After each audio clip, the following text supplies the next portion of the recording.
Itu kan baru menceritakan satu ulasan saja. Kalau paling dalam kesempatan ini Bapak Ibu punya case, ya kamu klik ya, boleh di-sharing. Tidak harus menyebut merek, tapi kan bisa saja kita diskusikan sama-sama atau dibuat secara umum. Silakan bertanya.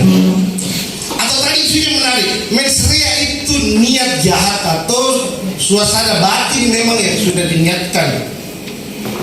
Bertanya memang nih, bagaimana kalau disengaja dengan tidak disengaja? Bagaimana kalau dipasangkan gitu? Bertanya memang nih. Silakan dengan case-nya. Ya, selamat pagi. Ada yang mau bertanya dengan hormat, dipersilakan. Kompairan mungkin silakan. Assalamualaikum warahmatullahi wabarakatuh. Saya pribadi Samsudin dari Desa Papakaju. Jabatannya tuh sebutkan. Jabatan di pemerintahan desa, Kaur Umum Perencanaan. Baik, yang saya pribadi ingin tanyakan dan sehubungan dengan instansi desa, selama berjalannya dana desa yang di bawah pengawasan inspektorat, apa kira-kira kendala umum kita di daerah ini, khususnya di daerah Luhula mungkin bumdesnya tidak bisa berkembang seperti di daerah Jawa? Karena sudah sekian tahun hampir kayaknya bumdes setiap desa mungkin cuman ada juga yang berprestasi sifatnya seremonial, belum bisa kita istilahnya jadikan tulang punggung desa. Mungkin itu yang saya pertanyakan. Terima kasih atas waktunya. Bila taufiq wal hidayah. Assalamualaikum warahmatullahi wabarakatuh. Ada yang tidak kenal dengan sahabat saya, salam saja berkali. Kenalkan nama dan desa. Iya, nama saya Rais Hasan dari Desa Padang Kedua, Kecamatan Damasi. Jadi pertanyaan saya, ini sesuatu yang pernah terjadi sehingga saya di wilayah desa di Kabupaten Luwu, yakni tentang permasalahan ketika adanya kerugian negara yang dipresentasikan tadi, kemudian sudah ditindaklanjuti oleh pemerintah desa, khususnya kepala desa. Ya, saya ulang kembali, mohon maaf. Ketika kerugian negara itu sudah ditindaklanjuti oleh kepala desa khususnya, apakah masih ada tindakan yang lebih khusus dilakukan oleh aparat pengawasan dalam pemerintah atau seperti bagaimana, Pak? Dan yang kedua, atau tadi saya lupa. Saya ingin dari Kecamatan Kamandre, mewakili dari Desa Kamandre. Jabatan saya adalah sekretaris desa. Ya. Memang ada beberapa kita harus jelaskan itu sebelumnya sih hampir mirip ya. Ada kejadian-kejadian begitu. Ada sedikit mungkin yang saya ingin bertanyakan, namun ini mungkin saya sekaitan dengan teknis. Misalkan ada suatu kegiatan yang mana kegiatan itu berasal dari suatu lembaga LSM, misalkan. Mereka ingin mengadakan suatu kegiatan, namun kegiatan itu diadakan melalui dana yang ada di desa. Imbas suatu saat misalkan ketika kita yang melaksanakan itu, ya biasanya ada imbas banyak. Nah itu kira-kira apa tindakan kami untuk menghadapi yang demikian? Yeah. Kemudian juga itu sebenarnya sama dengan sebenarnya tadi sama bahwa kita tahu bahwa rata-rata desa ya. Desa ini kadang-kadang kita ada yang sepaham, ada yang satu visi dengan perangkat desa tidak seperti yang desa tadi. Gimana cara juga kita sebagai perangkat desa, sebagai bawahan desa, misalnya menanggapi ada yang kita tidak satu visi dengan atasan kita ya. Itu terima kasih. Jarang. Sementara ini sudah 4.0. Bumdes harus dikelola betul-betul dengan kemampuan manajerial yang ala-ala milenial, bukan lagi yang ditulis tangan misalnya. Kedua, apa lemahnya? Tidak menarik itu bumdesnya, utamanya untuk kaum muda. Jadi tidak ada orang yang mau membenamkan diri dan menceburkan diri dalam bumdes. Iya. Iya, bapak ibu dari Lemasi. Wes toh? Iya, iya. Tapi cuma ini berarti. Jadi kemudian berikutnya bagian kepemimpinan baru, bumdesnya peralihan rezim nih ceritanya. Mas Trom, agak tuh bumdesnya Pak Desa dulu. Doang nggak ada bumdes, nggak usah. Dan yang paling penting di bumdes kenapa tidak jalan-jalan? Perilaku yang nomor 12 dengan 11 tadi. Ada memang itu perilaku koruptif. Bagaimana mau bagi bumdes tak? Belum apa-apa, pira kontunan. Belum apa-apa udah itu ditanya. Iya tak? Bapak tadi kan nanya itu kenapa bumdes kita tidak maju-maju itu? Orang mau bergaul di bumdes, bagaimana orang mau mencemplungkan diri dalam bumdes? Informasinya gak terbuka, gak transparan. Iya kan? Bumdes apa teh? Tidak bisa ditaruki. Iya kan? Pin, bu, perangkat. Iya toh? Nah, berikutnya, kenapa bumdes gagal? Tidak ada pahami konsep itu bumdes. Lebih apa itu bumdes? Iya. Kalau dalam bahasa ilmu inilah esensinya. Anda nggak paham konsep berbumdes yang sebenarnya. Jadi pemahaman nanti Bu Neng dikit lagi tuan khusus bumdes. Nanti saya akan ngomong sekarang kalau itu berbumdes. Tapi tidak ngapa wopo supaya gampang dari sana bisa ngumpul di sini. Ya kan?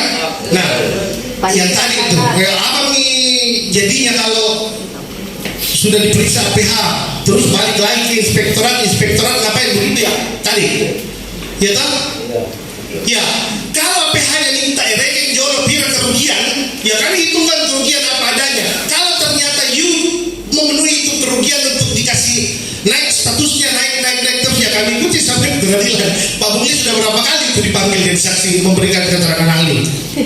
Iya serius. Makanya tadi waktu tidak mulai Pak Bungli sebagian di sini 35% sudah begini tadi sadar. Waktu dia bilang Pak Bungli mensrea kalau dokumennya ternyata banyak galantur langsung begini tadi itu ada 35% saya sudah lihat. Dari ruangan ini perbaiki memang dikasih tertib memang administrasi dari administrasi dan pertanggungjawaban saya nggak nakut-nakutin loh. Dari administrasi dan pertanggungjawaban bisa dilihat. Nah, apa peran inspektorat? Ya sampai tuntas. Nanti Pak Udis akan ulas lagi supaya puas nih. Apa yang terakhir tadi Pak Ibu? LSM kan juga manusia. Kita manusia. Bagaimana kalau kita tidak bisa jalan dengan Pak Desa atau Rwami? Gini. Tadi kan kuncinya ada pada kata tertib. Tertib. Itu saja. Nah, untuk menerjemahkan tertib dan bersama komunikatif, mengkomunikasikannya dengan baik dan benar. Nanti Pak Mungkin saya urai karena dia tahu si pakarnya hal-hal seperti itu. Nanti kalau mau dikasih lecet sedikit baru saya tanya apa rahasianya, bagaimana mengatakan? Nggak apa-apa.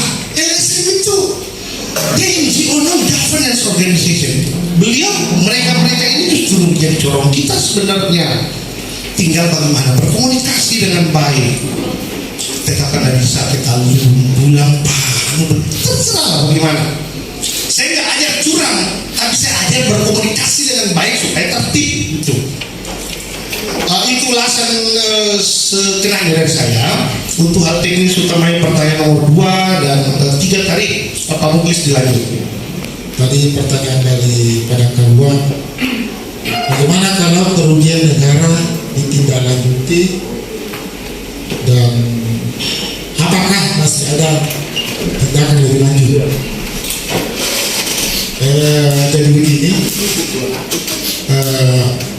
di aturan itu dikatakan bahwa cara memulihkan, menghapus kerugian negara itu adalah mengembalikan. Di aturan lain lagi, khususnya di Undang-Undang Perbendaharaan Negara, tindak pidana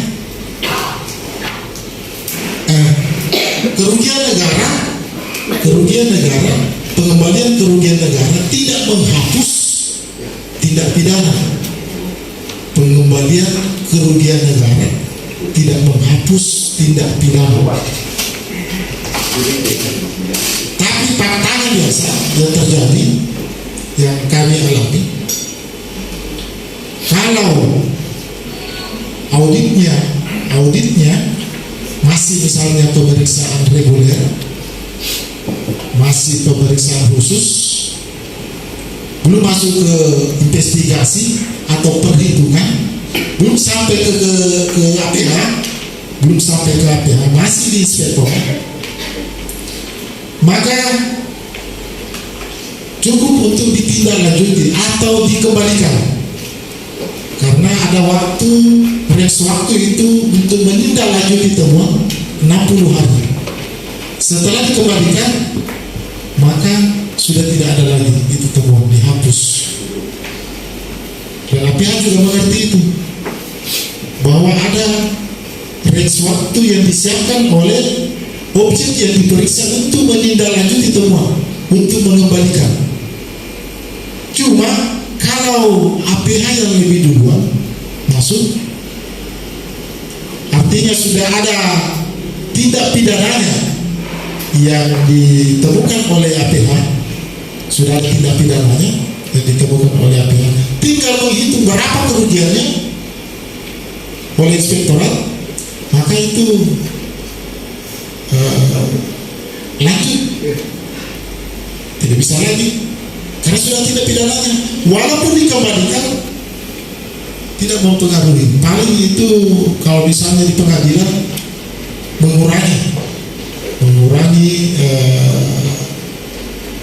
berapa tahun di penjara atau berapa bulan, karena adanya niat baik untuk mengembalikan itu kerugian negara. Dan biasanya pengalaman saya itu yang kalau toh misalnya sudah dikembalikan dan lanjut, itu biasanya kurang hukumannya. Tetapi kalau sudah tidak dikembalikan, lanjut juga, ini yang berat biasanya. Jadi kalau saran saya, ketika ada temuan, ketika ada kerugian negara, usahakan cepat selesaikan. Dan itu biasanya masih ada opsi yang diambil oleh APH untuk hentikan ini kasus kalau sudah dikembalikan. Sekira itu dari saya. Sekira sudah disampaikan dengan baik. Saya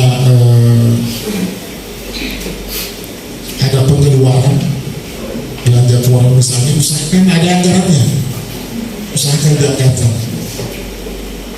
dianggarkan dan dibayar sesuai dengan anggaran itu. Hindari kuitansi fiktif.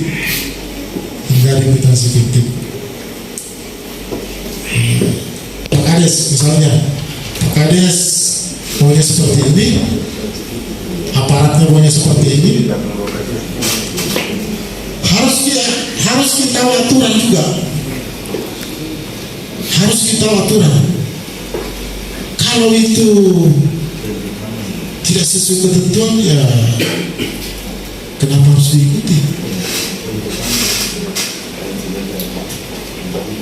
Harus kita, jangan sampai semuanya ke bawahnya Pak Desa kita ikuti, tapi kita yang muncul di luar ketentuan semua, bahaya.